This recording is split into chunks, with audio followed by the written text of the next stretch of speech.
सिद्धाणं नमो आयर्याणं नमो वज्रायाणं नमो लोये सव्यसाहूर्णम्।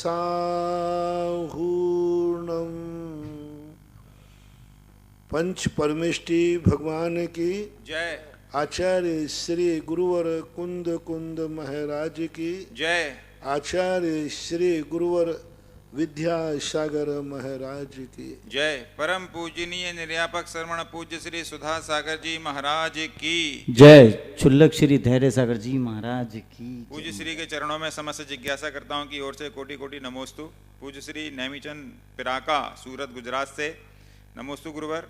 मनुष्य जन्म में पुरुष स्त्री नपुंसक के कितने कितने जन्म मिलते हैं?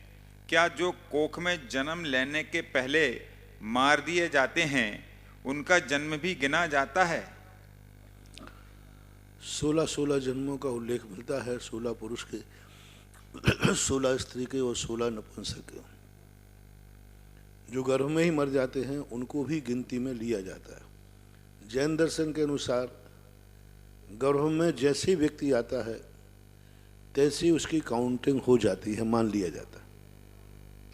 श्रीमती अर्चना संजय क्षीर सागर नंदुरा नमोस्तु गुरुदेव। कोटि कोटि नमोस्तु। मेरा और मेरी परिवार की ओर से नमोस्तु। जिज्ञासा है, आप तो भेजने के लिए जो जो सहयोगी बने उन सभी की ओर से कोटि कोटि नमोस्तु। आप तक जो प्रश्न भेजा, जिज्ञासा है कि जो जो वास्तव में है नहीं फिर भी मेरे मन को ऐसा लगता है कि वास्तव में है ही, ऐसा मेरे मन को अपने आप के बारे में, अभी अपने आराध्य के बारे में, सभी आदरणीय के बारे में और जिन जिन के बारे में मेरे मन में शल्य है उन सभी के बारे में हर पल ऐसे विचार आते हैं, तो वास्तव में जो है ही नहीं फिर भी मेरे मन में ऐसा लगता है कि वास्तव में है ही। ऐसा मेरे मन का सोचना क्या गलत है? सोचना बिल्कुल गलत है, क्योंकि जो है ही नहीं और कोई संभावना भी नहीं है उनके प्रति अपना भाव आ रहा है तो हमारा प्रमाद भी हो सकता है। कभी कभी पूर्व जन्म के संस्कारों के कारण से भी किसी को अपना माना होगा, लेकिन कई कारणों से अपन ने उनको छोड़ दिया होगा, विद्वेष हो गया होगा। तो ये 2 कारण ही हो सकते हैं। एक तो तुम्हारा खुद का प्रमाद है, तुम्हारी तत्व दृष्टि का अभाव है, महत्वाकांक्षा का एक प्रभाव है। दूसरा, पूर्वभाव का कर्म भी कभी कभी आकर्षित करता है। कर्म पूर्वभाव का संस्कार कोई संबंधी होता है तो ऐसा परिणाम बन सकता है। ऐसा आगम में बहुत सारे उल्लेख पाए गए। तृप्ति जैन मुजफ्फरनगर नमोस्तु महाराज जी। महाराज श्री भरत चक्रवर्ती का महल 84 खंड का था, आपने बताया था, तो ये कैसे बना होगा उस समय? तो इस प्रकार का व्यवस्था कैसी रही होगी, किस प्रकार से बना होगा? क्या सभी चक्रवर्तियों के 84 खंडक रहते हैं? देव पुनीत होता है उनका, जो भी कार्य होता है कोई वर्षों नहीं लगते, बहुत कुछ दिनों में, कुछ समय में ही वो बना करके देव पुनीत, देव ही वो मकान बनाता है। उनकी सारी चीज़ों के लिए व्यवस्था देवता लोग करते हैं, उनके द्वारा बनता है। निर्मल जैन नैनवा नमोस्तु महाराज जी। हमारे परिवार में पातक लगा हुआ है जिसके 12 दिन रविवार को हो जाएंगे। शुक्रवार 18 तारीख को बच्चे का जन्म हो जाता है, तो महाराज जी शंका यह है कि सूतक लगेगा या नहीं? 18 तारीख को बच्चे का जन्म हो गया और 20 तारीख तक पातक मरने का सूतक चल रहा था, तो 18 को जन्म हो गया बच्चे का। हाँ, तो 18 का जन्म का माना जाएगा। तो जन्म का मानेंगे कि जो चल रहा मरने का पहले से 12 तारीख से चल रहा है, तो इसमें खत्म हो जाएगा। हाँ, इस मरने का चलता रहेगा ना 13 तारीख, 13 दिन तक। तो वो इसके बाद पार कर रहा है कि फिर जो बड़ा होगा उसको मानना पड़ेगा। हाँ, यदि 13 दिन का आगे निकलता है तो 13 दिन का मानना पड़ेगा, और जन्म का आगे निकल रहा है तो जन्म, जो उसका ज़्यादा निकल रहा है वहाँ तक सूतक आपको मानना पड़ेगा। जैसे मान लीजिए किसी का कोई मरण हो गया, उसके 10 दिन निकल गए, 3 दिन बाकी हैं, और उस समय जन्म हो गया, तो जन्म का सूतक अभी 10 दिन का है, 7 दिन और चलेगा। और किसी का कोई मरण हो गया, मान लीजिए पहले ही दिन जन्म हुआ, पहले ही दिन मरण हो गया, तो अब कौन सा सूतक चलेगा? क्योंकि जन्म का 10 दिन का, मरण का 13 दिन का, तो 13 दिन का चलेगा। अमित जैन, पुलगांव, महाराष्ट्र। नमोस्तु गुरुदेव, कोटि कोटि नमोस्तु। जिज्ञासा है, आपने कहा कि अपने व्यापार में सुबह की कमाई दान के रूप में निकाल देनी चाहिए, तो गुरुदेव उस दान की राशि से पूजा का द्रव्य ले सकते हैं क्या, या फिर तीर्थ आदि में ही दान करना चाहिए?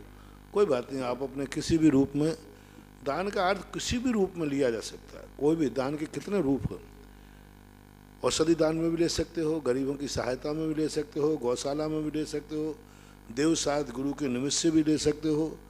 जितने भी परोपकार के या अपने परमार्थ के कार्य हैं, उन दोनों कार्यों में किसी भी रूप में लेने में कोई आपत्ति नहीं। श्रीमती माधुरी जैन, बनगांव, दमोह से। महाराज जी चरणों में त्रिवार नमोस्तु। प्रश्न है कि जब बच्चे छोटे होते हैं, जैसे कई लोगों का ऐसा नियम होता है कि मैं, जो मेरा पहले ग्राहक आएगा उससे जो भी इनकम होगी वो गौशाला को दूंगा, जो को भी इनकम होगी वह हम गरीब बच्चों को देंगे, जो को भी पहला ग्राहक आएगा उससे जो भी प्रॉफिट होगी उस प्रॉफिट को हम फलाने चीज़ में दान देंगे। तो ये आप, और दान नियत नहीं है, कभी बदल भी सकते हो, कभी किसी में कभी किसी में। एक सगुन करना चाहिए, ऐसा सोचना चाहिए। इनका प्रश्न है कि जब बच्चे छोटे होते हैं तो माँ बाप उन्हें डरा के रखते हैं उनकी भलाई के लिए, तथा जब वही बच्चे बड़े हो जाते हैं और माँ बाप बूढ़े हो जाते हैं तो वह बच्चे अपने माँ बाप को डरा के रखते हैं। वह अपनी मर्जी से कुछ भी कर नहीं सकते तथा माँ बाप अपना पूरा जीवन बच्चों को खुश करने में लगे रहते हैं, फिर भी वह बच्चे खुश नहीं होते। इसमें किसका सौभाग्य तथा किसका दुर्भाग्य? तुमने खुद अपने आप ही कह दिया कि बचपन में बच्चे को माँ बाप डरा के रखते, बुढ़ापे में डरते रखेंगे। तो खुद ही कह रहे हैं, माँ बाप यदि अपने बच्चे को अच्छे तरह संस्कारित रखें तो वो भी रखेंगे। सीधी बात, इसका बहुत कुछ प्रभाव पड़ता है। एकांत तो नहीं कह सकता सर्वथा, लेकिन माँ बाप को बचपन में ही सोचना चाहिए। कोई भी हरकत करते समय ये सोचें, कल ये मेरा बेटा भी यही हरकत करेगा। आप लोग अपने माँ बाप को छोड़कर अपने बच्चों को लेकर अलग चले जाते हैं। जितने लोग ये अलग हो रहे हैं अपने माँ बापों से, बच्चे के ऊपर वो प्रभाव पड़ रहा है। बड़ा होकर वो भी तुमसे अलग होगा, वो भी तुम्हारे साथ लड़के अलग होगा। देखना, वो करेगा वो, क्योंकि तुमने वही किया। इसलिए सबसे सरल तरीका ये है कि जो अपने बच्चों से तुम चाहते हो वही तुम अपने माँ बाप के साथ व्यवहार करो। तुम चाहते हो कि बच्चा बुढ़ापे में मेरी सेवा करे, तो आप भी अपने माँ बाप की बुढ़ापे में सेवा करो। तुम चाहते हो कि माँ बाप, मेरा बेटा बुढ़ापे में मेरा सहारा बने, तुम भी माँ बाप के सहारे बनो। सबसे बड़ी चीज़ है, सबसे बड़ा प्रभाव इसका पड़ता है। मैंने बहुत कुछ देखा भी है, 70-80% प्राय यही देखा जाता है कि तुम अपने माँ बाप के साथ क्या व्यवहार करते हो। इसलिए हर व्यक्ति को जब वो अलग होता है अपने बच्चों को लेकर के, बस मेरा ये प्रवचन याद रखना, कल मेरे पास से भी मेरे बच्चे मुझे बुढ़ापे में ऐसा ही असहाय छोड़ करके अलग हो जाएंगे, उसकी कल्पना कर लेना, फिर तुम्हारी मर्जी पर इसको कर लेना। दूसरा प्रश्न है कि मैंने सोना दान देने की इच्छा की थी कोरोना काल के पहले, परंतु कोरोना की वजह से मैं वहां जा नहीं पा रही हूं, तो मुझे क्या निर्माल्य का दोष लगेगा? नहीं, उसको अपने आप भिजवा देना या किसी प्रकार के बाद में भेज देना। डॉक्टर अंकित जैन, सारंगपुर, परम पूज्य गुरुदेव के चरणों में नमोस्तु। छायोपसमिक चारित्र और देश संयम में मूलतः क्या अंतर है? छायोपसम चारित्र जो है, देश संयम को भी छायोपसम चारित्र कहा गया है, लेकिन छायोपसमिक चारित्र जो है 6-7वें गुणस्थान तक चलता है। उसके बाद उपसम और सहायक चारित्र हो जाता है। तो छायोपसम चारित्र का विस्तार है। छायोपसम चारित्र के 2 रूप हैं। एक सकल संयमी भी छायोपसम चारित्र ही होते हैं। जितने भी मुनिराज होते, चाहे वो तीर्थंकर भी क्यों ना हो, 6-7वें गुणस्थान में सबका चारित्र छायोपसम ही होता है। सभी का, तीर्थंकरों का भी, जितने मुनि दीक्षा लेते हैं। दूसरा छायोपसम चारित्र देश संयमी की अपेक्षा है। 2 प्रतिमा से लेकर के 11 प्रतिमा तक, शुल्ला, केला, कारिका तक, इनका भी देश संयम है, पंचम स्थान है, इनका छायोपसम चारित्र होता है। इसलिए दोनों में अंतर है। छायोपसम चारित्र व्यापक है, देश संयम एक गुणस्थान, एक पद विशेष, श्रावक विशेष से बंधा हुआ है। लतांश जैन, कोटा, नमोस्तु मुनिश्री। जिज्ञासा है, कुछ ऐसे ब्रह्मचारी भैया लोग जो महाराजों का नाम लेकर बदनाम करते कि इतने रुपए लिखवाओ दान में, तब मुनिश्री के आशीर्वाद दिलाऊंगा, शांति धारा में नाम बुलवाऊंगा। तो मेरी जिज्ञासा है कि वो इस प्रकार से जो करते हैं तो वो बाध्य नहीं ठीक है करना क्या? चाहिए। देखो, बाध्य नहीं करना। दान के लिए मैं सबसे ज़्यादा प्रेरणा देता हूँ, लेकिन मैंने आज तक किसी को ये नहीं कहा तुम शांति धारा कराओ, ये नहीं कहा कि तुम इतने रुपए की करो। नहीं, ऐसा नहीं। दान का प्रेरणा दो, उपदेश दो। बिना दान के कराने से ऐसा ही फल मिलता है जैसे बिना सिंचाई के खेत में गेहूं फलता है। उदाहरण दो आप, एक खेत में गेहूं बोया, उसमें सिंचाई की, दान आपके दान की सिंचाई है क्रिया की, तो क्रिया आपका बीज है, खेत है। लेकिन यदि दान पूर्वक करोगे तो वो सिंचाई के समान फलेगा। लेकिन उनको बाध्य करना, ये करना वो करना, बाध्य नहीं करना चाहिए। मेरा तो इस पक्ष में नहीं है। कोई भी शर्त नहीं लगाना चाहिए कि आशीर्वाद के लिए पैसे की कोई ज़रूरत नहीं होना चाहिए। आशीर्वाद मिले या नहीं मिले, लेकिन ऐसा कहना कि तुम इतना दान बोलो तो आशीर्वाद मिलेगा, इतना दान बोलो तो तुम्हारे यहाँ आहार होंगे, इतना दान बोलो तो हम नहीं, ऐसा नहीं करना चाहिए, ठीक नहीं हो। हाँ, महिमा बताओ, कोई भी हो, आहार दान हुआ है साधु का, खुशी में आप लुटाओ। नगर सरी के पत्तन दीने राज के आहार में लोग पता नहीं क्या क्या दान दे देते, पंच आश्चर्य होते। तो दान देने की मनाही नहीं है। यदि कोई कहे कि आहार दान के बाद दान देना चाहिए, लेकिन बाध्य नहीं करना चाहिए तुम इतना ही दो, तुम इतना ही दोगे तब ऐसा होगा। ये परंपराएं अच्छी नहीं हैं, ठीक नहीं है। ब्रह्मचारियों को विचार करना चाहिए, और ऐसे ब्रह्मचारी यदि कोई करता है तो साधुओं को भी विचार करना चाहिए। शीला जैन भोपाल से, मेरे आराध्य गुरुवर के चरणों में नमोस्तु। जिज्ञासा है कि आपकी वजह से हमारे जीवन में सुख शांति समृद्धि आई और जैन धर्म के प्रति अटूट आस्था बढ़ गई। गुरुदेव, हम आपका और जिनकी वजह से आपको लाइव सुन पा रहे हैं उनका उपकार कैसे चुका पाएंगे, इसके लिए कृपया बताएं। अब लाइव वालों का तो बहुत बड़ा सहयोग है। करोड़ों करोड़ रुपया दान देना वो एक अलग चीज़ है। एक पंचरणा के विधान करते हैं, अपन लाखों रुपया खर्च करते हैं, लेकिन जब व्यक्ति उतने ही सुन पाते हैं जो यहाँ आ पाते हैं। लेकिन लाइव के माध्यम से मैं तो कहता हूँ, कोरोना काल में सबसे ज़्यादा लोगों ने धर्म किया है, सबसे ज़्यादा लोगों ने प्रवचन सुने हैं, सबसे ज़्यादा लोगों ने जिज्ञासा समाधान सुने हैं।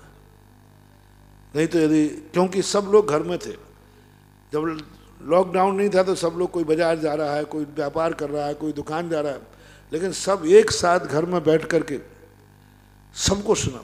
और यदि ये लाइव नहीं होता तो मैं ही भी क्या करता, प्रवचन यहाँ 2-4 लोग हैं, क्लास लगा लेता। प्रवचन देने की जरूरत नहीं, क्योंकि यहाँ तो कोई किसी को आने की अनुमति है नहीं, थी नहीं। पूरा पंडाल खाली रहता है, अकेले हम लोग बैठे रहते, 2-4 लोग जो अंदर रहते हैं वो आके बैठ जाते। तो मैं तो ये मान के चलता हूँ कि लाखों लोग सुन रहे हैं। तो बहुत बड़ा इन लोगों ने लॉकडाउन के समय और अभी भी, जब भी ये लाइव पुण्यार्जक जो करते हैं, इनका भारी पुण्य, बहुत पुण्य। यानी जितने लोग सुन रहे हैं उन सब का भाग उनके खाते जाता है जिनकी तरफ से लाइव पुण्यार्जक चलता है। आप कल्पना करें इससे लाभ कितना है। कितने लोग हैं जो यहाँ आ सकते हैं, नहीं आ सकते, आप ग्रस्त हैं, लेकिन आप तक की वाणी पहुँचाना ये बहुत बड़ा काम है, बहुत बड़ा। जिन जिन को ये सुनने मिल रहे हैं, जिस समय आपको लाइव चलता है, मेरा तो कहना है जिन जिन को लाइव से सुनने से, चाहे वो जिनवाणी चैनल हो, चाहे पारस चैनल हो, चाहे सुधा कलश हो, विदेशों में तो सबसे ज़्यादा लाभ सुधा कलश से हो रहा है। सबसे ज़्यादा, ऐसा बताया था उन्होंने कि विदेशी लोग तो कहते हैं कि हमें तो सबसे ज़्यादा लाभ सुधा कलश से हो रहा है। और जो लोग नहीं सुन पाते क्योंकि यूट्यूब पे मिल जाता है, तो ये तीनों चैनलों के माध्यम से जिन जिन लोग को जो लाभ मिल रहा है, मेरा उनसे एक ही कहना है, मुझे नमोस्तु बोलने की अपेक्षा उनका फ़ोन नंबर लेकर उनको एक बार जय जिनेंद्र कर लेना चाहिए, जिसका भी हर महीने शुरू होता है, हर महीने बदल जाता है। तो जैसे नाम बदले कि अब फलाने व्यक्ति का नाम चल रहा है, तो जितने श्रोता दुनिया में सुन रहे हैं सबको एक एक फ़ोन करके उनको जय जिनेंद्र करना चाहिए कि आपका धन धन्य है, आपकी मति धन्य है कि आपकी बदौलत हमारे लिए यह पुण्यार्जन करने का मौका मिल रहा है। इससे दो काम होंगे। पहला काम तो होगा कि उस व्यक्ति को पता चलेगा कि हमारे दान देने से, हमारे लाइव चलाने से कितना फायदा है।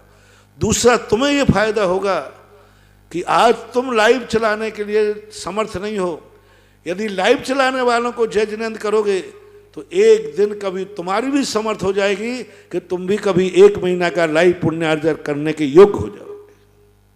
तुम्हारे मन में ऐसी शक्ति आ जाएगी, तुम्हारा समर्थ आ जाएगा, इनकम आप सोर्स हो जाएगा कि तुम भी कहोगे, जैसे आज तुम कह रहे हो कि धन्य है जो लाइव चला रहे हैं, ऐसे ही तुम चलाओगे और सारी दुनिया कहेगी धन्य है कि ये लाइव चला रहे हैं।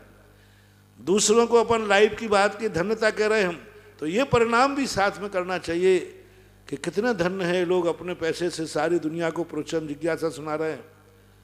वो दिन कब आएगा कि मैं भी 1 महीने का पुण्यार्जन करके मेरे धन के माध्यम से सारा जगत गुरु की वाणी सुने। ऐसा परिणाम तुम्हारे अंदर आएगा जब तुम उनको, इसलिए जब भी महीना शुरू हो जिसका, उसका नाम तो आता ही होगा, उसमें नीचे नाम चलता है ना, नाम चलते होगा, नंबर लेकर उसको एक जय जिनेंद्र कर लो। जय जिनेंद्र करने में क्या बिगड़ता है? जय जिनेंद्र करने में तुम्हारे लिए बहुत लाभ है, करना चाहिए। ऋषभ जैन, अंकुर कॉलोनी सागर, नमोस्तु गुरुवर। पंचम काल के अंत में राजा मुनिराज से आहार का पहला ग्रास टैक्स के रूप में ले लेता है। मुनिराज अंतराय करके आ जाएंगे और अवधिक ज्ञान से जान लेंगे कि पंचम काल का अंत आ गया है। हमारी आयु 3 दिन शेष है, सो सल्लेखना ले लेंगे। इस तरह प्रातः काल की बेला में धर्म नष्ट हो जाएगा। दोपहर में एक असुर राजा की हत्या कर देता है, राज नष्ट हो जाता है और शाम को अग्नि समाप्त हो जाती है। जिज्ञासा है कि 6वें काल में क्या अग्निकाय जीवों का अभाव रहेगा, केवल 4 स्थावर ही रहेंगे? अग्निकाय जीव तो रहेंगे, अभी भी भरे पड़े रहते हैं, यहाँ भी भरे पड़े, लेकिन अग्निकाय के ज्वलन से यानी अग्नि भी रहेगी, एकदम खत्म नहीं हो गई, यानी पाक अग्नि नहीं रहेगी। भोजन पकाने वालों की अग्नि रहेगी। अग्नि तो सब जगह विद्यमान रहती है, लेकिन वो तुम्हारे कोई काम नहीं है। गर्मी बढ़ेगी, हीट बढ़ेगी, लेकिन लकड़ी नहीं रहेगी, वनस्पतियाँ खत्म हो जाएंगी। जलाओगे कैसे? घी नहीं रहेगा, तेल नहीं रहेगा, कुछ भी नहीं रहेगा, जलाओगे कैसे? क्योंकि अग्नि जलने के लिए ईंधन चाहिए, और ईंधन का अभाव हो जाएगा तो लकड़ी का, अग्नि का जीव तो रहेंगे, अग्नि नहीं रहेगी। अभिषेक कुमार जैन, इंदौर। मेरे जीवन निर्माता गुरुवर के चरणों में कोटि सा नमोस्तु। पूज्य श्री, जिज्ञासा है क्या सल्लेखना पूर्वक मरण करके मोक्ष प्राप्त किया जा सकता है? सल्लेखना से मोक्ष की नहीं, सल्लेखना तो स्वर्ग का कारण है, भव निश्चित करता है। वहाँ उस समय हमारे यहाँ ध्यान कहते हैं। सल्लेखना पूर्वक मोक्ष की स्थिति तो हमारे ध्यान में नहीं आई, लेकिन ध्यान में करने से मोक्ष जरूर मिलता है। अब चाहे आप उसको सल्लेखना कह दो, बाहुबली भगवान ने अन्न जल का त्याग करके बैठ गए। अब उसको सल्लेखना कहना है तो कहो, ध्यान कहना है तो ध्यान कहो, क्योंकि तप और ध्यान आगे है, इनका आगे इसी में जुड़ा हुआ है कि अंतःकृत केवली, उपसर्ग केवली जो उपसर्ग सहते सहते मोक्ष प्राप्त कर लेते, क्या उनकी सल्लेखना समाधि माननी चाहिए? इसको हमारे यहाँ तप और ध्यान कहा है। उसी को जब मोक्ष की स्थिति बनती है तो तप और ध्यान होता है। सल्लेखना वही जीव लेते हैं जिनको मोक्ष की संभावना नहीं है, तो वो अपने संसार के भव सीमित करने के लिए, इस भव में मोक्ष तो नहीं मिल रहा है, लेकिन मनुष्य पर में सल्लेखना लेकर के हम अपने संसार के भव को सीमित कर सकते हैं। तो भव सीमित करने के लिए सल्लेखना ली जाती है। अतः मोक्ष के लिए सल्लेखना का रूप नहीं है। प्रक्रिया भली वही हो सकती है, लेकिन बहुत सारी प्रक्रियाएं ऐसी हैं जो सल्लेखना के समय हैं, लेकिन ध्यान के समय में, ध्यान के समय तो ध्यान में बैठ गए, बस खत्म हो गए। सल्लेखना में तो संकल्प करना पड़ता है। अब मैं अन्न जल का त्याग करता हूँ, अब मैं पुत्रमार्थिक प्रतिक्रमण करता हूँ। मोक्ष जाने के लिए ऐसा कुछ नहीं करना कि अब मैं सब कुछ त्याग करता हूँ, नहीं। ध्यान में बैठे, कोई संकल्प नहीं था, कोई विचार नहीं था, माँ ध्यान में बैठे और केवल ज्ञान हो गए। पारसनाथ का कोई विचार नहीं था कि हम यहाँ बिजोलिया में आके ध्यान करेंगे, कोई विचार नहीं था। माँ अकेला ध्यान में बैठे और ध्यान इतना तीव्रता से लगा केवल ज्ञान हो गया। संलेखना संकल्प पूर्वक होती है, मोक्ष संकल्प पूर्वक नहीं होता। संलेखना बुद्धि पूर्वक होती है, अन्न जल सब त्याग किया जाता है। मोक्ष जाने के लिए अन्न जल त्याग करने की जरूरत नहीं होती। कल आहार लेके आए थे और आजीवन अभी आहार अन्न जल का त्याग नहीं है, फिर भी केवल ज्ञान हो सकता है। भरत चक्रवर्ती को नहीं मालूम था कि मुझे केशवंश करते केवल ज्ञान होगा। भरत चक्रवर्ती ने केवल ज्ञान करने के पहले ये नहीं कहा था मैं आजीवन अन्न जल का त्याग करता हूं, ऐसा नहीं कहा। उसने दीक्षा ली थी, दीक्षा लेने बैठा, केवल ज्ञान हो गया। अंजन चोर ने संलेखना पूर्वक संकल्प नहीं किया था, दीक्षा की याचना की थी, दीक्षा लेते लेते मोक्ष हो गया। तो संलेखना में और मोक्ष में बहुत अंतर। मोक्ष निर्विकल्प संकल्प से रहित एकाग्रता का नाम है, और संलेखना एक संकल्प पूर्वक, विधि पूर्वक, बुद्धि पूर्वक किया जाता है। इसी से संबंधित इनकी जिज्ञासा है कि आगम में जो भक्त प्रत्याख्यान, इंगिनी, मरण आदि 3 मरण बताए हैं, क्या इनमें उत्तम, मध्यम, जघन्य की मान्यता है? और क्या इन तीनों मरणों का फल भी अलग अलग होता है? अलग अलग है। इंगिनी मरण, प्रायोग गमन, भक्त प्रत्याख्यान मरण। इंगिनी मरण, प्रायोग गमन मरण में 1 भाव 2 भाव शेष रहते हैं, ज़्यादा भाव में नहीं रहता। और इंगिनी मरण, प्रायोग गमन बहुत तपस्या है। बहुत तीर्थंकर ऋषभ देव के पूर्व भाव में जब थे, उन्होंने प्रायोग गमन मरण के साथ अपने जीवन का अंत करके स्वर्ग गए, 9वें ग्रेविक आदि में गए। तो है संतर। आगम जैन, गुहारा, मध्य प्रदेश से पूज्य श्री के चरणों में कोटि सा नमन।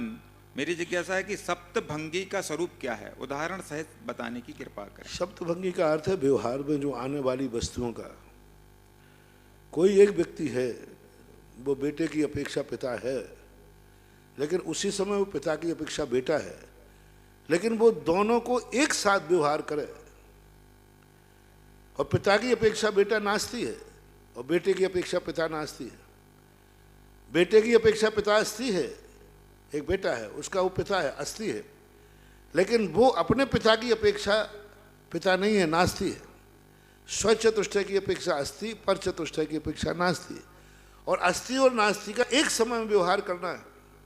इधर बेटा है, इधर पिता है, बीच में व्यक्ति को दोनों के साथ एक साथ व्यवहार करना है। संभव है क्या? आगे पीछे नहीं, बेटा है और पिता दोनों को एक साथ अनुभव में लाना है और एक साथ व्यवहार करना है। वो तो अवक्तव्य हो जाएगा। इधर आशीर्वाद भी देना है, इधर पैर भी छूना है और दोनों की अनुभूति करना है। अवक्तव्य कहलाता है। स्याद अस्थि, स्याद नास्ति, स्याद अवक्तव्य। और इन्हीं के भेद जो करते हैं अस्थि और नास्ति। अस्थि और नास्ति जो दोनों वस्तु अस्थि रूप भी है, उसी समय नास्ति रूप है। कथन की अपेक्षा अस्थि अवक्तव्य, क्योंकि जिस समय नास्ति कहेंगे उस समय अस्थि अवक्तव्य। मैं पुत्र नहीं हूं, मैं पुत्र, नास्ति कह रहा है तो इसका अर्थ बेटे की अपेक्षा पिता है, तो अस्थि अवक्तव्य। जब हम नास्ति का कथन करते हैं तो अस्थि अवक्तव्य हो जाता है, अस्थि का कथन करते हैं तो नास्ति अवक्तव्य हो जाता है, और जब दोनों का कथन करते हैं तो अस्थि नास्ति अवक्तव्य हो जाता है। तो इस प्रकार के 7 भंग बनते हैं। 4 तो अवक्तव्य बनते हैं, 4 तो अवक्तव्य बनते हैं। अस्थि अवक्तव्य, नास्ति अवक्तव्य, अवक्तव्य, अस्थि नास्ति अवक्तव्य। और 3 बनते हैं अस्थि नास्ति और अस्थि नास्ति। ऐसे 7 भंग अपने व्यवहार में आते हैं। शब्द बड़ी कठिन है, लेकिन इनके बिना संसार चल ही नहीं सकता। ये सप्तभंगियाँ जो हैं ये संसार चलाने की एक व्यवस्था है, परमार्थ नहीं है। ये तत्व को समझा जाता है, इससे व्यवहार किया जाता है, ऐसा माना जाए। भरतेश जैन सागर, नमोस्तु गुरुदेव। विद्याधरों के पास जो विद्या होती है वह देव होते हैं। विद्याओं में कुछ कुल देवता होते हैं, कुछ विद्या सिद्ध करते हैं। जिज्ञासा यह है, विद्याधरों के पास विद्या के रूप में जो देव होते हैं वे 4 निकायों में से किस निकाय के देव होते हैं? पूरा स्वर्गीय जो देवगण हैं वो सब बंटवारे में है। देवों का बंटवारा होता है और ये बंटवारे के रूप में रहते हैं। कौन को कहाँ की व्यवस्थाएं हैं, किसको कहाँ, किसको चक्रवर्ती की व्यवस्था संभालना है, किसको तीर्थंकर की व्यवस्था संभालना है, किसको अर्धचक्री की व्यवस्था संभालना है। देवों का ग्रुप है कि ये ग्रुप अर्धचक्री की सारी व्यवस्थाएं संभालेगा, ये को चक्रवर्ती के चक्ररत्न को इसको संभालेगा, ये देव देवतियाँ तीर्थंकरों के पंचकर्णा को संभालेंगे। पूरा बंटवारा है। जैसे आप लोगों के यहाँ नाई है, खाती है, बाड़ई है, टेलर है, तो ऐसे बंटवारे हैं, इसी प्रकार से वहाँ भी बंटवारे हैं, सब में बंटवारा होता है। इसी प्रकार विद्याधरों के लिए कौन से देवता कार्य करेंगे, वो बंटवारा है। कौन से विद्याधर को करेंगे, कुल देवी के रूप में, कुल देवता के रूप में जो विद्याधर हैं वो कौन से देवता उस गद्दी के देव माने जाएंगे। कौन यदि वो तपस्या करता है तो कौन से देवता उसको सिद्ध होंगे। ये सारा का सारा डिवाइड। इसलिए तो सौधर्मंद को पुरंदर कहते हैं। पुरंदर का अर्थ है वो इन सब बंटवारों पर निगरानी रखता है, सब बंटवारे उसी के अंडर में आते हैं। और उस संबंधी वहाँ चूक होती है, सौधर्मंद को कहता है कि तुम्हारी ड्यूटी थी, तुमने ड्यूटी क्यों नहीं दी वहाँ पर। सिद्धि कौन से देवता होते हैं वो भी सब लोग सिद्ध नहीं कर सकते। अब रही बात 4 निकायों में कौन से निकाय होते हैं, ये तो निश्चित है कि सबसे ज़्यादा इन सिद्धियों में अभ्यंतर और भवनवासियों का नाम आता है। सबसे ज़्यादा सिद्धियों में ये जितने कार्य करते हैं, 1200 विद्याएं हैं, ये सब भवनवासी अभ्यंतर होते हैं। चक्रवर्ती आदि के साथ जितने हैं भवनवासी अभ्यंतर होते हैं। वैमानिक देवों के संबंध में मात्र अकेला तीर्थंकर के साथ में उल्लेख मिला है। प्रेजेंट आगम में निषेध भी नहीं, समर्थन भी नहीं। अर्धचक्री हैं, चक्रवर्ती हैं, इनके साथ में जितना भी वैभव मिला सबका सब वैभव भवनत्रक में से मिलता है। लेकिन तीर्थंकरों के संबंध में जो भी वैभव मिलता है भवनत्रकों के साथ साथ वैमानिक का मिलता है। तो आगम में जब प्रैक्टिकल खोजते हैं तो तीर्थंकर को छोड़कर सभी के साथ में जो व्यवहार है, चाहे वो विद्याधर श्रेणियों का हो चाहे विद्याधर, वो भवनत्रक में से ही होना चाहिए। और तीर्थंकर ये तो हुआ आगम। अब ऐसा कोई अलग से उल्लेख नहीं मिल रहा है स्पष्ट रूप से कि कौन से निकाय के देव ये विद्याओं को विद्याधर के लिए काम करते हैं। नाम तो मिले कि फलाना विद्याधर फलाने विद्या के रूप में रहता है, ये भी मिलता है। तो अपन अभी जो उदाहरण के रूप में यही मानना चाहिए, तीर्थंकर के साथ वैमानिक भी रहते हैं, शेष के साथ भवनत्रक रहते हैं, ऐसा मानना चाहिए। कुचित कदाचित कहीं कोई वर्णन मिले तो उसको ग्रहण कर लेना चाहिए। परम पूज्य आचार्य गुरुवर संत शिरोमणि से 108 विद्यासागर जी महामुनिराज के परम प्रभावक शिष्य जगत पूज्य निर्यापक समण मुनि पुंगव श्री सुधासागर जी महाराज के पवित्र पावन चरणों में जिनवाणी चैनल और सुधा कलश चैनल के माध्यम से देख रहे देश विदेश के सभी श्रावकों की ओर से कोटिशः नमोस्तु नमोस्तु नमोस्तु गुरुवर। बंधुओं, परम पूज्य श्री के आशीर्वाद से तपोदय क्षेत्र पर जो असीमकालीन वक्तामर विधान चल रहा है उसमें आज श्री डॉक्टर जय कुमार जी, श्रीमती चंद्रप्रभा आलोक, श्रीमती प्रीति आध्या अनर्ग जैन सह परिवार बबीना कैंट झांसी की ओर से 51,000 रुपये की राशि से एक दिन में विधान करने का सौभाग्य प्राप्त किया है। और दूसरा नाम है शशि प्रभा जी की पुण्य स्मृति में श्री कैलाश चंद जी, कमल, श्रेयांश, दीपक, ममता, लक्की जैन गंगवाल, रेनवाल वाले गंटूर आंध्र प्रदेश, उनकी ओर से भी 51,000 रुपये की घोषणा की गई है। और जो बड़े बाबा की वेदिका स्वर्ण वेदिका काम चल रहा है उसके लिए 5100 रुपये निशा जैन पुत्र मयंक जैन बड़ौत उत्तर प्रदेश की ओर से घोषणा की गई है। आप सभी के दान और पुण्य की अनुमोदना। महाराज श्री पहली जिज्ञासा है आशा बढ़ियात्या किशनगढ़ की ओर से, मेरे भगवान के चरणों में बारंबार नमोस्तु। गुरुवर, राणोली जैन मंदिर में लिखा हुआ है कि गंदोदक लेने के पहले हाथ धोना चाहिए और गंदोदक लेने के बाद भी हाथ धोना चाहिए। ऐसा नहीं करने से चोरी करने का पाप लगता है, क्या ये सही है? गुरुवर, मेरी जिज्ञासा का समाधान कीजिए। अब नीचे तो जो लिख दिया गया है ये तो आप इसके बिना मानते नहीं हो, इसलिए लिखना पड़ता है। क्योंकि भय जब ही दिखाया जाता है जब व्यक्ति मानता नहीं। यदि पहली लाइन अच्छी लिखी कि लेने के पहले धोइए और बाद में धोइए, ये लाइन तो बिल्कुल ठीक है, बिल्कुल शुद्ध है, एकदम सही है। अब नीचे की लाइन तो तुमने मुझके बिना मानोगे नहीं। बच्चा होता ना, उससे कहा बेटा रात्रि भोजन नहीं करना, अब वो मानते ही नहीं। तो फिर कहना नहीं रात में खाएगा तो सिंग निकल आएंगे। तो अब ये डर जो है उनके लिए दिखाने के लिए लिखा है, कोई बाधा नहीं है। लेकिन अपन को धोना चाहिए, हाथ धोना अच्छी बात है। दूसरी जिज्ञासा है चित्तौड़गढ़ से ओम प्रकाश जी राजकुमार जी बच की ओर से। पूरे परिवार का कोटि कोटि नमन। पूज्य गुरुदेव, मेरी जिज्ञासा है कि जब श्रावक किसी धार्मिक आयोजन में समाज में बोली लगाता है और रुपए देने के समय अनेक प्रकार की शर्त रखने लगता है और कार्य पूरा होने के 3 वर्षों तक पेमेंट नहीं करता और कमेटी को परेशान करता है, तो कमेटी को मंदिर खाते से भुगतान करना पड़ता है।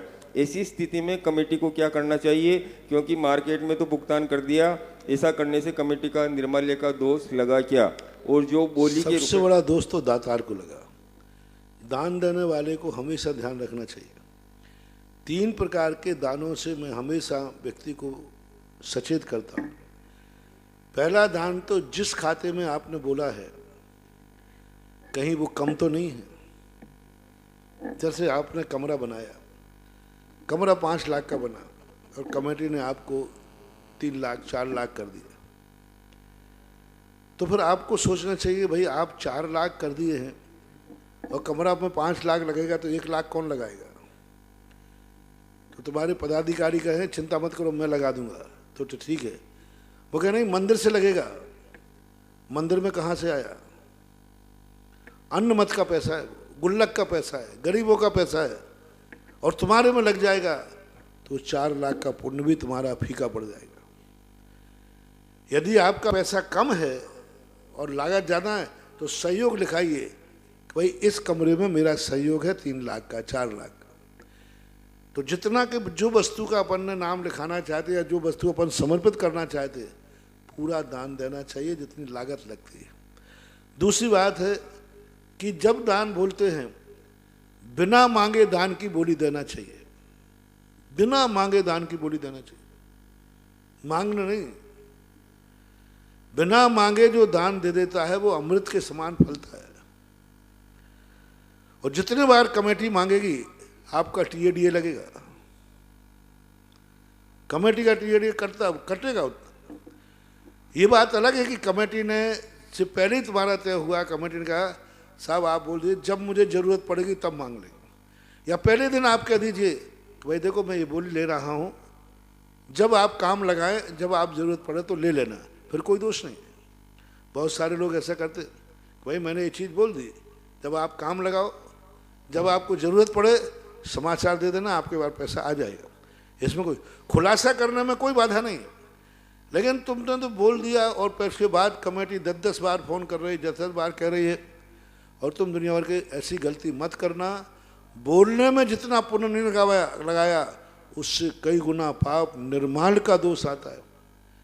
बोली नहीं बोलने में इतना नुकसान नहीं है, बोली बोल करके टालने में बहुत बड़ा नुकसान होता है, निर्माण का दोष आता है।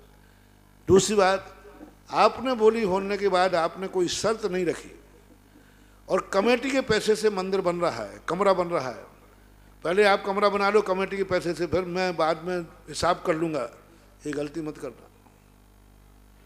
कमेटी ने कह दिया है कि ठीक है आप पैसे रखिए अभी बना लेते हैं, बात अलग है, लेकिन कमेटी कह रही साहब मेरे पास पैसा नहीं है, तो फिर श्रेष्ठतम दान है कि आपने जो पैसा दिया है उसी पैसे से बजरी आना चाहिए, उसी पैसे से ईंट आना चाहिए, मजदूरी उसी पैसे से चुके तब वो फलेगा। वही पैसा जो तुमने दिया है उसी राशि आप पहले राशि दे दीजिए, बाद में काम शुरू कराइए, सबसे बढ़िया तो ये। फिर भी यदि आप दान देते हैं तो समय निश्चित कर लेना चाहिए, मैं यह दान प्रति वर्ष इतनी किस्तों में इतने वर्षों में दूंगा, फिर कोई डर नहीं। लेकिन ऐसा बहुत बार होता है, कमेटियों की स्थितियां बनती हैं, लोग बोली ले लेते हैं, शांति धारा करा लेते हैं और उसके बाद बीच में फिर वो जब लेने की बात आती है तो कितने खबर करो, कई बार तो कमेटियों के फ़ोन लॉक कर देते हैं, लॉक कर देते हैं जिससे फ़ोन सुनना ही नहीं। कमेटी का लॉक नहीं कर रहे हैं तुम, तुम्हारी दुकान पर तुम्हारी तिजोरी लॉक हो रही है। जो लोग कमेटी का फ़ोन इसलिए लॉक कर देते हैं कि वो हमारे पास बोली हुई बोली का पैसा मांगेंगे, ये बहुत बड़ी गलती कर रहे हैं। एक दिन उनकी तिजोरी में ऐसा लॉक रहेगा कि ताला तो होगा लेकिन तिजोरी खाली होगी। नहीं करना गलती, क्योंकि धर्म कोई टैक्स नहीं है, धर्म एक श्रद्धा है, धर्म एक आस्था है, दान जो बोला जाता है वह कोई भगवान के लिए नहीं बोला जाता है, अपने स्वयं के लिए बोला जाता है। स्वयं का खेत है, स्वयं का बीज है, स्वयं की फसल है, अपने लिए दान है, दूसरों के लिए दान होता ही नहीं है। इसलिए दान उत्साह है। दान देय मन हरस, कम दो, बहुत कम दो, लेकिन इतने आनंद के साथ दो, इतने आनंद के साथ दो, कुछ मत। लेकिन ये भी ध्यान रखना, कम देने का अर्थ नहीं तो कंजूस खोपड़ी का महाराज जी ने कह दिया कम दो। हाँ, नहीं तो कंजूस बहुत जल्दी सुनता है। देखो महाराज क्या कह रहे हैं, अपन तो इतने ही दान देते हैं। नहीं, दान देने का अर्थ क्या? समर्थ। जम सक्कई तम की रही, जम चढ़ सक्कई च सद्धहनम। कुंद कुंद भगवान ने कहा शक्ति को छुपाना नहीं, शक्ति से ज्यादा देना नहीं। शक्ति जो छुपाता है उसे सांप काटता है, शक्ति से ज्यादा देता है उसे बिच्छू काटता है। सांप का काटा सोए और बिच्छू का काटा रोए। यानी जो शक्ति को छुपाता है बिल्कुल सो जाता, सुप्त रहता है, बोलते ही बालता नहीं। और जो शक्ति से ज्यादा करता है बाद में रोना पड़ता है। इसलिए शक्ति से ज्यादा कभी दान बोलना नहीं, और शक्ति है तो फिर छुपाना नहीं। फिर ये मत कहना अपन तो कम देते हैं तुरंत देते हैं। कई लोग कहते हैं महाराज अपना नियम तो है इधर बोला इधर दे दिया, कितना देते हो? महाराज इससे क्या लेना देना? अरे भाई बोलते ही नहीं है तो देगा क्या? एक बार एक व्यक्ति ने कहा, बोले महाराज जी हमारी कोई कलम कभी भी मंदिर में उधार नहीं रहती। मैंने कहा अच्छा, हाँ महाराज मैं तो अपन तो उधार रखते ही नहीं। तो मैंने बही खाता दिखाया, पूरी साल भर में 1100 रुपया निकले। पूरी साल भर में 1100 रुपये का धान था, अब क्या खाक रहेगा। और दूसरे का देखा तो उसकी उधारी पड़ी थी 20-25 लाख की। तो मैंने देखा भाई इसका तो उधार बहुत है, तो देखा तो 50 लाख चुका था। एक व्यक्ति ने 1100 रुपया बोले, दोनों बराबर की कोटि के हैं, दोनों बराबर धनवान है, दोनों के पास पैसा है, सब कुछ है। एक ने 1100 रुपया तुरंत बोले, वो तुरंत दान दे दिए, तुरंत दे दिए 1100 बराबर के। और एक व्यक्ति ने 75 लाख बोले, 50 लाख दे दिए, 25 लाख बाकी हैं। दोनों में से बड़ा दातार कौन सा है? बोलो भाई। मैंने हिसाब से नाम बोला है। शक्ति कैसी है? बराबर। शक्ति में कोई कम नहीं है, दोनों बराबर है। एक 1100 नगद देता है तुरंत, और एक 75 लाख बोलकर 50 लाख देता है, 25 लाख उसका बाकी है, उधारी है। दोनों में श्रेष्ठ कौन है? 75 लाख। उसने 50 लाख दे चुका, सोचो तो सही। 50 लाख दिए, कोई कम नहीं दिए, 25 ही तो बाकी हैं। जो दान देता है उसका कुछ उधार पड़ा रहे तो भी वो महान है, धन्य है। और जो कंजूस होकर कहता है अपन ने तो 1100 दिए, ये पकड़ो भाई, तुरंत निकालते जेब में से। ये अभी अपन तो उधार तो रखते नहीं साहब, अपन तो उधार नहीं रखते। अरे उधार क्या नहीं रखते, उधारी है। कितने की हो गई फिर? 1100 रुपये निकाल दो 75 लाख में से।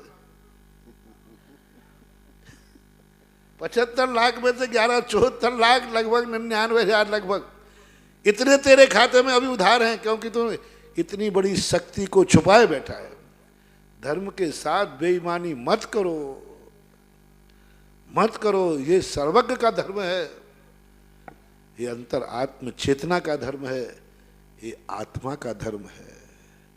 कुछ भी मत छुपाओ, शक्ति को महान मत बनाओ, क्योंकि ये धर्म अपना स्वयं निपट शुद्ध आत्मा का धर्म है। सब अपनी आत्मा तो गवाह दे रही है ना, और दूसरा परमात्मा गवाह दे रहा है। इसलिए शक्ति नहीं है तो कम दान।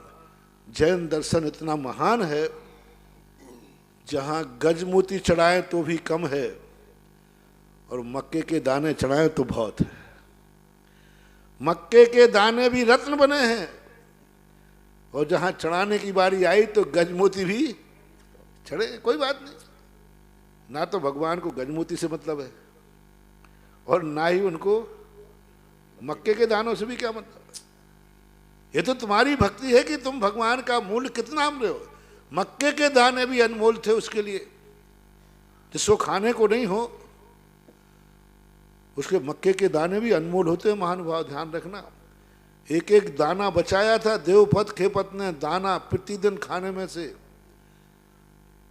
सुदामा के मुट्ठी भर चावल भी बड़ी मेहनत के थे, एक एक चावल पेट काट के बचाया था उनकी पत्नी ने। प्रतिदिन एक चावल हंडी में डाल देती थी, एक चावल डाल देती हंडी में। अब देखो कितनी भावना, खाने को अभी पूरे नहीं है, खाने के चावल कम है, उनमें से एक चावल डाल दिया हंडी में। अंत में वे ही चावल कृष्ण जी के पास पहुंचे, आगे क्या हुआ सब मालूम है। देवखत भेगत भी अपन को जो भी उनके पास खाने आता उसमें से एक दाना मक्के का बचा लेते, और एक दाने बचा बचा करके और वो शिखर जी की वंदना की और जाकर के मक्के के दाने मोती बने। इसलिए जैन धर्म पालने वालों, धर्म के साथ बेईमानी मत करना। ये मत कहना कि अपनी तो कोई उधारी नहीं रहती है, तुम कितनी शक्ति छुपा रहे हो। ये धर्म सबको जानता है, कर्म सिद्धांत है। इसलिए जम सक गई तम की रही, श्रद्धा से करो। अपना धर्म है, अपना दान है, अपने भगवान है और अपनी आत्मा है, अपने लिए करो। अगली जिज्ञासा ऑडियो के माध्यम से। श्रावकों के जीवन में देव पूजा, गुरुपास्ति, स्वाध्याय, संयम, तप और दान नामक षडावश्यकों की पुनः स्थापना के द्वारा श्रावकों का परम उपकार करने वाले अस्माकम गुरुदेव निर्यापक श्रमण पूज्य मुनिपुंगव सुधा सागर जी महाराज के पावन चरण अरविंद में मैं अरुण कुमार जैन प्राचार्य सांगानेर संस्थान के सकल परिवार की ओर से सविनय त्रिकाल नमोस्तु अर्पित करता हूँ। घर घर में जिनवाणी स्वाध्याय की परंपरा के स्थापनार्थ आपकी पावन प्रेरणा से 12 वर्षीय स्वाध्याय पाठ्यक्रम की योजना प्रारंभ की गई थी, जिससे उत्तर से लेकर दक्षिण तक पूरे भारत के हजारों स्वाध्याय प्रेमी नर नारी लाभान्वित हो रहे हैं। कोविड-19 के संक्रमण के चलते इस वर्ष होने वाली परीक्षाएं अभी संभव नहीं हैं, परंतु सभी का स्वाध्याय भी निरंतर आगे बढ़ता रहे, इस दृष्टि से दिनांक 1 जनवरी 2021 से आगामी पाठ्यक्रम में प्रवेश प्रक्रिया प्रारंभ की जा रही है। पूज्य प्रवर, उक्त परिस्थितियों में हमारी जिज्ञासा है कि क्या परीक्षा दिए बगैर आगामी कक्षा की पढ़ाई प्रारंभ करना उचित होगा? हे गुरुवर, कृपया समाधान के द्वारा भारतवर्षीय स्वाध्यायशील जनता को अपना पावन आशीर्वाद प्रदान करें। नमोस्तु गुरुवर। परिस्थितियां सब कुछ करा देती है। परीक्षा के बिना अगले साल का कोर्स चालू किया जा सकता है, लेकिन परीक्षा तो होना ही चाहिए, बड़ी लेट हो, क्योंकि ऐसा कॉलेजों में होता है, यूनिवर्सिटियों में होता है। जब कभी कोई पेपर आउट हो जाता है या पेपर रुक जाता है तो वो पेपर लेट में होता है, अगस्त में, सितंबर में होता है, तो फिर विद्यार्थी आगे जाकर के एडमिशन ले लेता है और एडमिशन लेकर के वो पढ़ाई शुरू कर देता है आगे की, और वहाँ लिख दिया जाता है रिजल्ट आने पर यदि फेल हो गया तो नाम काट दिया जाएगा, पास हो गया तो नाम लिखा रहेगा। ये व्यवस्था कॉलेजों में, यूनिवर्सिटियों में भी है, क्योंकि कई परिस्थितियाँ होती हैं। अगली साल क्यों खराब की जाए, और पेपर लेट होगा क्योंकि पेपर आउट हो गया था। तो ये परिस्थितियाँ कानून के अनुसार भी पोस्टपोन की जा सकती हैं कि इस साल परीक्षा अपन कोविड के कारण से नहीं ले पा रहे हैं, इस परीक्षा को पोस्टपोन किया जाए, रद्द नहीं किया जाए, और अगले चतुर्थ साल का कोर्स चालू कर दिया जाए। क्योंकि बहुत सारे लोग बैठे हुए हैं कि हमें आगे का कोर्स दिया जाए, किताबें दी जाए, बराबर उनको कोर्स भेजा जाए और उनसे ये कह दिया जाए कि पिछले वर्ष की तैयारी, अभ्यास चालू रखें, जैसे ही अनुकूलता बनेगी तृतीय वर्ष की परीक्षा ले ली जाएगी। और हो सकता है कि अगले साल तृतीय और चतुर्थ काल दोनों कोर्सों को मिला करके और एक साथ एग्जाम लिया जा सकता है। इसलिए वो पिछला कोर्स भूलेंगे नहीं और नए कोर्स को चालू कर देना चाहिए। चतुर्थ काल का जो ग्रंथ है, जो कोर्स रखा है, उनको उन तक भेजना चाहिए, अति शीघ्र भेजना चाहिए। मेरा आशीर्वाद। बंधुओं, श्रमण संस्कृति संस्थान सांगानेर के माध्यम से जो पूरे भारतवर्ष में 12 वर्षीय स्वाध्याय पाठ्यक्रम चल रहा है, उसका नवीन सत्र 2021 में प्रवेश हेतु आवेदन पत्र आप दिनांक 1 जनवरी 2021 से 31 मार्च 2021 तक सामान्य शुल्क द्वारा भर सकते हैं। इसमें सिद्धांत प्रवेशिका प्रथम वर्ष के पाठ्यक्रम में नवीन स्वाध्यायार्थी तो आवेदन करेंगे ही, साथ ही सन 2020 की परीक्षा में जिन्होंने आवेदन किया था और उनकी अभी परीक्षा नहीं हो सकी है, वे भी अगले पाठ्यक्रम का आवेदन कर सकते हैं। विस्तृत जानकारी सभी केंद्रों पर तथा व्हाट्सएप के माध्यम से आपको प्रदान की जा रही है। और इसके अलावा आप ये नंबर नोट कर ले, मैं नंबर बोल रहा हूँ, इन नंबरों पर भी आप संपर्क कर सकते हैं। पहला नंबर है 9785511102। दूसरा नंबर है 9785511105। एक बार पुनः मैं बोल रहा हूँ 9785511102। दूसरा नंबर है 9785511105। इन नंबरों पे भी आप संपर्क करके 12 वर्षीय पाठ्यक्रम का कोई भी क्रम अपना टूटना नहीं चाहिए। जो नवीन लोग एडमिशन लेना चाहते हैं वो भी एडमिशन अपना फॉर्म भरें। जिन्होंने 1 साल दे दिया है, परीक्षा नहीं हो पाई, तो हर क्लास वाला सब क्लासों की पढ़ाई चालू हो जाना चाहिए, क्योंकि संस्कार नहीं छूटना चाहिए। अपना जो संस्कार है, एक बार अभ्यास को गैप पड़ जाएगा तो फिर कठिन हो जाता है। और संस्कारों का इतना बड़ा प्रभाव पड़ता है, बहुत ज़्यादा। जैसे देखो, अपन लोग सब हिंदी भाषी ज़्यादातर हैं, अब इतना प्रभाव पड़ता है। अपन इंग्लिश भी पढ़ते हैं, लेकिन हिंदी बोलते बोलते बीच में इंग्लिश का नाम ले लेते हैं। जैसे कहते हैं बुकें लाओ, बुकें। अब बताओ बुकें शब्द कौन सा है? और अच्छे अच्छे लोग, अभी अपने पंडित जी प्राचार्य अरुण जी शास्त्री जो है, ये बहुत प्रकांड विद्वान है। आज व्याकरण में दिगंबर जैनियों में नंबर 1 पर है, व्याकरणाचार्य। अब पूरा हिंदी में इन्होंने प्रश्न किया, लेकिन बीच में एक शब्द अस्माकम बोल दिया, अस्माकम गुरु। यानी पूरा हिंदी था, पूरा हिंदी था। अब उन्होंने जैसी अस्माकम बोला तो मैंने सोचा पंडित जी संस्कृत में बोल रहे हैं कि हिंदी में बोल रहे हैं। फिर मैंने सोचा अरे नहीं, हम लोग सब भारतीय हैं, इंडियन में ऐसी खिचड़ी चलती रहती है। पूरा का पूरा प्रश्न हिंदी में था, अकेला बीच में एक शब्द था अस्माकम। तो अस्माकम हिंदी है कि संस्कृत है? अब पंडित जी से पूछ लेना। तो मैंने उनका प्रश्न सुन रहा था, एक शब्द, ये होता है संस्कार, कि व्याकरण का संस्कार उनको था, संस्कृत का उनका संस्कार है, तो हिंदी बोलते बोलते भी संस्कृत आ गई। इसलिए संस्कारों को नहीं छोड़ना चाहिए। संस्कार बने रहते हैं तो कहीं ना कहीं वो प्रस्फुटित होते ही हैं। बंधुओं, बहुत ही हर्ष का विषय है। नया वर्ष भी बहुत शीघ्र ही धीरे धीरे चलता हुआ आ रहा है और हम सभी को आशीर्वाद मिला है परम पूज्य श्री का तपोदय तीर्थ क्षेत्र पर 9 महीने बाद बड़े बाबा का पहला अभिषेक शांति धारा करने का। जो लोग बाहर हैं उन सभी को 9 महीने बाद ये अवसर मिल रहा है। तो आप सभी से मेरा निवेदन है, नया वर्ष 2021 परम पूज्य श्री के सत्संग सानिध्य में तपोदय तीर्थ क्षेत्र पर मनाएं। अपने परिवार के नाम से शांति धारा करवाएं, स्वयं आवे, अभिषेक करें, गंधोदक लेके जाएं। और बंधुओं, तीर्थ दर्शन, गुरु दर्शन और साथ में देव दर्शन यहाँ होने जा रहे हैं। एक ही काम में, एक ही उसमें 3 काम आपके होने वाले हैं। तो जिन लोगों की भावना है उस शीघ्रता से अपने अपने नाम यहाँ भिजवा दें। हमारे पास 5 कलश 55 श्रीफल 1-11 और 11,000 की राशि से बहुत सारे नाम आ चुके हैं और जिनके नाम जिस क्रम में आएंगे उसी क्रम से वो अभिषेक शांति धारा करेंगे। पूरे दिन भर यहाँ पर अभिषेक और शांति धारा परम पूज्य श्री के सत्संग सानिध्य में यहाँ चलेगी।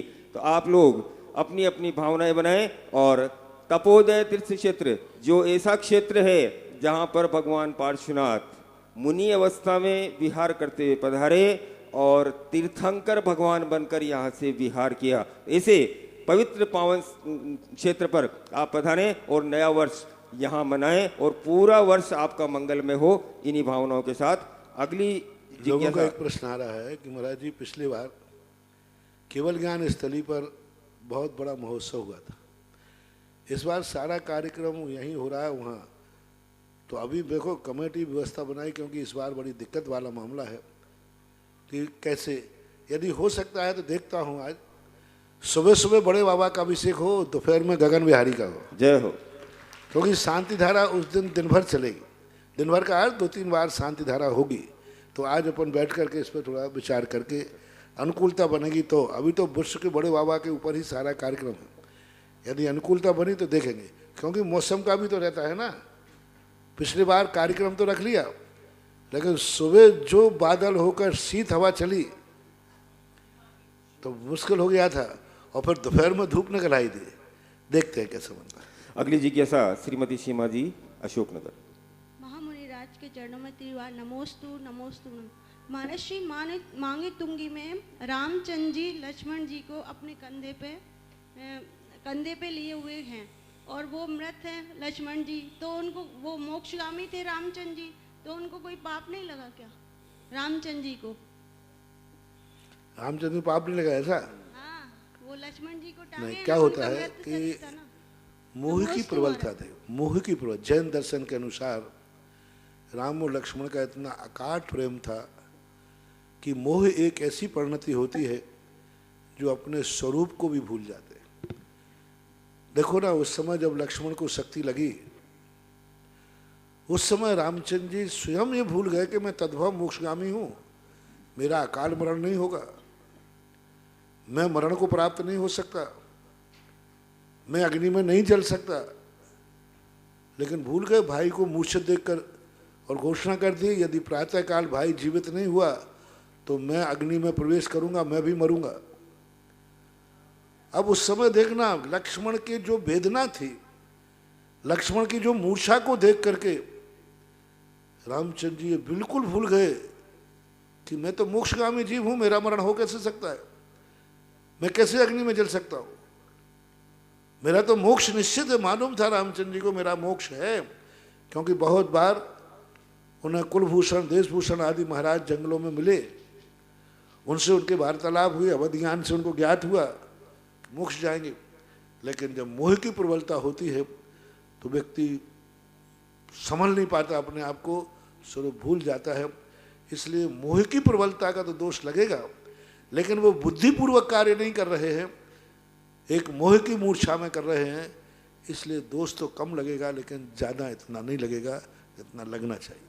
अगली जिज्ञासा श्रीमती सुधा जी पटवारी, बिजोलिया। पूज्य गुरु भगवान के चरणों में कोटिशय नमन। महाराज जी, जैन आगम में कार्योत्सर्ग के बारे में बहुत महत्व बताया है, कार्योत्सर्ग का। तो हम गृहस्थों के लिए कार्योत्सर्ग का क्या महत्व है? और एक बार छोटे महाराज जी ने बताया था कि कोई भी गृहस्थ में कोई सा भी कार्य करने के पहले हमें कार्योत्सर्ग करना चाहिए, ये सम्यक चारित्र में भी कारण है। तो महाराज जी थोड़ा सा समझाएं। पहला क्या बताया गृहस्थ को? कार्योत्सर्ग का क्या महत्व है हम गृहस्थों के लिए? हाँ, कायोत्सर्ग। कायोत्सर्ग कायोत्सर्ग की जो व्याख्या है 2 रूप में आना चाहिए। एक तो नमोकार मंत्र को जाप बोलते हैं, उसको लोग कायोत्सर्ग कहने लगे हैं। मूल कायोत्सर्ग तो है अपने काय से मोह ममत्व तोड़ना उतने समय के लिए, 27 श्वासोश्वास 25 श्वासोश्वास।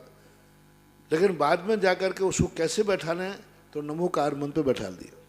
और नमोकार मंत्र हर चीज़ के बाद पढ़ते हैं, सगुन तो होते ही है, शुभ तो होते ही है, क्योंकि किसी भी कार्य करते समय पूज्य पुरुष का नाम स्मरण करना, उसको नमस्कार करना नियम से नेमिचंद महाराज ने गोमट सार की टीका में स्पष्ट लिखा, तो गोमट सार में स्पष्ट लिखा, टीकाकार ने भी लिखा कि मंगलाचरण करने से आने वाला विघ्न भी टल जाता है और असमर्थ व्यक्ति भी समर्थ हो जाता है। मान लीजिए हमें कोई विघ्न आने वाला था और हमने 9 बार नमोकार मंत्र पढ़ा तो शायद वो विघ्न टल जाएगा। हम समर्थ नहीं थे तो समर्थ आ सकता है। पुण्य को बढ़ाता है, विघ्नों को टालता है। कायोत्सर्ग आपको हर कार्य के पहले करने का अर्थ है मंगलाचरण, क्योंकि कार्य करने के पहले जो मंगलाचरण है गृहस्थों के लिए, हम लोग तो कायोत्सर्ग करते हर कार्य के प्रारंभ में, आप लोगों का मंगलाचरण नाम दिया गया। तो मंगलाचरण को ही आपने 9 बार नमोकार मंत्र मान करके और पढ़ना चाहिए, अच्छी बात है। ये सम्यक चारित्र में भी कारण बनता है, सम्यक चारित्र में भी कार्योत्सर्ग करना हर काम के पहले ये कारण बनता है, सम्यक चारित्र में भी। चारित्र क्यों नहीं बनता? कायोत्सर्ग में कायेश्वर कोई ध्यान है, कोई भी पूजा है, कोई भी है, चारित्र में सहयोगी परंपरा से बन जाता है, साक्षात कारण तो नहीं है, परंपरा से बन सकता है। नमोस्तु। अगली जिज्ञासा श्रीमती निर्मला जी गोधा बिजोलिया, और उसके बाद तैयार रहेंगी श्रीमती विद्या देवी छाबड़ा सूरत। गुरुवर के चरणों में बारंबार नमोस्तु। महाराज जी, तत्वार्थ सूत्र में 10वें अध्याय में आया है कि 10 अध्याय पढ़ने से एक उपवास का फल मिलता है। तो उपवास की महिमा के लिए है या पढ़ने के लिए? इसमें स्वाध्याय का महत्व है, क्योंकि फल बताया गया उपवास और स्वाध्याय बताया गया वहाँ मुख्य, तो वहाँ तत्वार्थ सूत्र की महिमा बताना है और उसका फल उपवास बताना है। तो लोगों में उपवास करने के प्रति रुचि होती है लेकिन कर नहीं पाते। रुचि तो उपवास की है, उपवास करो, लेकिन हिम्मत नहीं कर पाते। तो जो चीज़ दुर्लभ होती है उसकी उपमा दी जाती है, दुर्लभ चीज़ की उपमा दी जाती है, क्योंकि वो दुर्लभता को पा नहीं पा रहा है। तो उसने कहा उस दुर्लभता को नहीं पा रहे, तुम ये कार्य कर लो, उसके बराबर पुण्य लगेगा। जैसे हमने कहा कि भाई मूल नायक भगवान पर आपका हाथ नहीं पहुंच पा रहा है, अब क्या करें महाराज, वेदी पे चढ़े तो अभिनय होता है, तो नीचे जो भगवान पर हैं उनके चरणों में हाथ लगाओ और मूल नायक भगवान की तरफ देखो, तो आपको वही एनर्जी मिलेगी जो मूल नायक के चरण छूने से मिलती है। अब यहाँ मूल नायक की महिमा बताई गई है कि नीचे वाले भगवान की महिमा बताई गई? दुर्लभ तो मूल नायक है, लेकिन अब वो दुर्लभता हमें कहाँ मिल सकती है? तो तत्वार्थ सूत्र का पाठ करने में मिल सकती है। तो यहाँ उपवास को तो महिमा मंडित है इसलिए दिया गया, और तत्वार्थ सूत्र का पाठ करना सरल है तो उपवास का फल मिल जाएगा, इसलिए उपवास उच्चासन पर है। और तत्वार्थ सूत्र पढ़ने का फल बताया गया कि जो उपवास दुर्लभतम दुर्लभ है वो तत्वार्थ सूत्र के पढ़ने से मिल सकता है, इसलिए तत्वार्थ सूत्र की भी महिमा है। एक और है महाराज जी, आज शांति मंडल विधान की किताब में आगे लिखा हुआ था, प्रथम जीर्णोद्वारक परम निर्यापक श्रवण मुनि श्री सुधा सागर जी महाराज। तो महाराज जी यहाँ तपोस्थली में तो आपने बड़े बाबा का इतना विशाल मंदिर बनाया अभी नया, और गगन बिहारी पारसनाथ में इतना रचना करी आपने पारसनाथ भगवान की सारी, तो उसमें जीर्णोद्वार का इसका मतलब महाराज जी कि यहाँ का इतिहास तो फिर अलग ही लिखा जाएगा। उनका मतलब महाराज जी नया निर्माण हुआ है, जीर्णोद्वार थोड़ी हुआ है, यूं उनका कहने का मतलब। देखो ना मैंने ये लगाया है, ये सब तुम्हारी भाषा है, तुम जानो तुम्हारे काम जानो। उन सबको ना मैं देखता हूँ ना मैं समझता हूँ, जो आपको लगाना है ये भक्त का अधिकार है। मेरा तो जो जो हूँ वो मैं हूँ, बाकी ये सब जितनी चीज़ें हैं ये भक्तों की भक्ति है। आप लोग जो लगाओ वो आपकी महिमा है, मुझे तो आगे पीछे कुछ आता नहीं। बस इतना जरूर हूँ कि मेरा नाम सुधा सागर है, इस नाम से आचार्य जी ने एक बार पुकारा था दीक्षा के समय। जय हो जय। तो मैंने सुन लिया था, तो जो जिस नाम से पुकारे वो सुन लेवे तो समझ लेना कि उसका वही नाम है। बस आगे पीछे मुझे पता नहीं है क्या है। अगली जिज्ञासा श्रीमती विद्या देवी छाबड़ा सूरत। हमारे छाबड़ा परिवार के आराध्य गुरुदेव के चरणों में नमोस्तु नमोस्तु नमोस्तु। गुरुदेव, जो रेवासा में 1 जनवरी को 1008 कलश होने जा रहे हैं, आपके आशीर्वाद से 2000 से ऊपर नाम आ चुके हैं, तो आप अपने श्रीमुख से कहोगे तो ज़्यादा से ज़्यादा होने में देरी नहीं लगेगी। और हम लोग ये सब चाहते हैं कि वहाँ पर भक्तामर असीम भक्तामर विधान भी चालू हो जाए, तो फिर रेवासा का और उद्धार बहुत अच्छा है। अभी अभी 1008 कलशों के स्थान पर 2008 कलश के लिए मैंने तो सारे भारत के लिए कहा है, दिगंबर जैनियों के लिए टैग टू ऑर्डर है, जो मेरी बात मानते हो। 1 जनवरी को हर व्यक्ति को, जितने पुरुष वर्ग हैं, प्रत्येक व्यक्ति को कहीं ना कहीं अभिषेक करना ही है। इसलिए करना है कि 2021 आपको मुबारक हो, जय हो, आपके लिए मंगलदायी हो। सगुन के रूप में करना है, मत करो धर्म के रूप में, सगुन के रूप में करो। और हर व्यक्ति को जहाँ जिसका मंदिर हो तो ठीक, तीर्थ क्षेत्र हो तो ठीक, जहाँ जो जा सके अपने अपने तीर्थ क्षेत्रों के पास में जो निकटवर्ती क्षेत्र हों उन तीर्थ क्षेत्रों में जाओ तो और डबल सगुन। अपने नगर के कॉलोनी के मंदिर में करना और तीर्थ क्षेत्र में जाकर अभिषेक करना, तीर्थ क्षेत्र के अभिषेक करना उसका बहुत बड़ा सगुन होता है, बहुत बड़ा सगुन। इसलिए सबसे पहले प्रयास करो 1 जनवरी में किसी भी तीर्थ क्षेत्र पर जो आपकी श्रद्धा आस्था बने वहाँ जाके अभिषेक करो। शक्ति हो तो शांति धारा करो। 1 जनवरी को शांति धारा करना कितना बड़ा सगुन का कारण है। यानी साल का पहला दिन भगवान के शांति धारा यानी गुणों की यानी भगवान के 34 अतिशय तुम्हारे गंधोदक में प्रस्फुटित हो रहे हैं। और 1 जनवरी के दिन आपके नाम से शांति धारा होगी तो 1 जनवरी को समर्थ हो तो शांति धारा करो, नहीं है तो कलश करो। लेकिन बस इतना ही ध्यान रखना, साल भर भरी तुम फोकट में करते रहना, 1 जनवरी को कोई व्यक्ति फोकट में अभिषेक ना करे, अपने कुछ ना कुछ दान देकर करे। मैंने कहा ना, एक सूखे खेत में फसल गेहूं बोना और एक सिंचाई के खेत में बोना, गेहूं वही है, बीज वही है, लेकिन बिना सिंचाई का खेत दान देकर जो क्रिया की जाती है वो सिंचाई के खेत के समान दान फलता है। ये बाहर के लोग आ रहे हैं, देखो मिक्सिंग नहीं होना, देखना चाहिए। आप लोग इधर नहीं भाई, आपका उधर स्थान नहीं, देखना चाहिए। थोड़े से में चूक होने में देर नहीं लगना। एक ही व्यक्ति टच हो गया तो सब गड़बड़ हो जाएगा, 9 महीने की मेहनत खराब हो जाती है। अंतिम जिज्ञासा, इसलिए आपको कहना है कि कोई भी चीज है तो किसी व्यक्ति को जहां भी अभिषेक करें आप लोग कुछ ना कुछ वहां दान दें। कमेटी निर्धारित कर ले तो अच्छा है, नहीं करें, मान लो कमेटी नहीं करे, उदारता दिखाए तो तुम्हें तो कोई ना कोई दान वहां देना ही है। दान पूर्वक 1 जनवरी का अभिषेक करना है। ये पैसा इकट्ठा करने के लिए नहीं कह रहा हूं, तुम्हारे सगुन के लिए कह रहा हूं।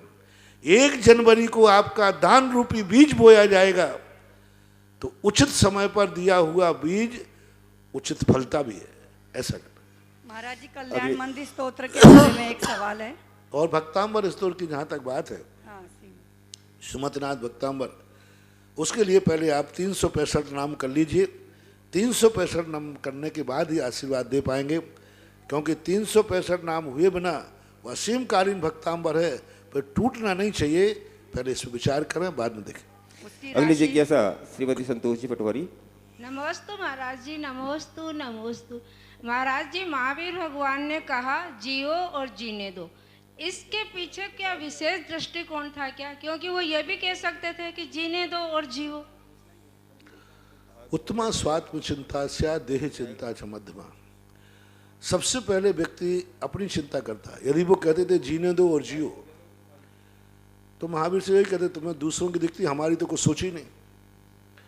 तो व्यक्ति का नेचर है कि सबसे पहले वो अपनी चिंता करना चाहता है।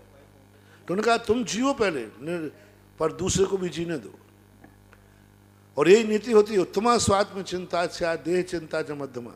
अपनी सबसे पहले चिंता करो, क्योंकि व्यक्ति जब स्वयं जिएगा तभी तो दूसरे को जिंदा रख पाएगा, और जो स्वयं ही मर रहा हो वो दूसरे को कैसे जिंदा रख पाएगा, ये तर्क भी है। अंतिम जिज्ञासा ब्रह्मचारिणी डॉक्टर पारुल जी जैन, भाग्योदय सागर और स्वाति जैन सर्राफ दमोह। नमोस्तु नमोस्तु नमोस्तु मुनिवर के चरणों में। महाराज जी, मैं बाल ब्रह्मचारिणी डॉक्टर पारुल जैन सागर से हूँ।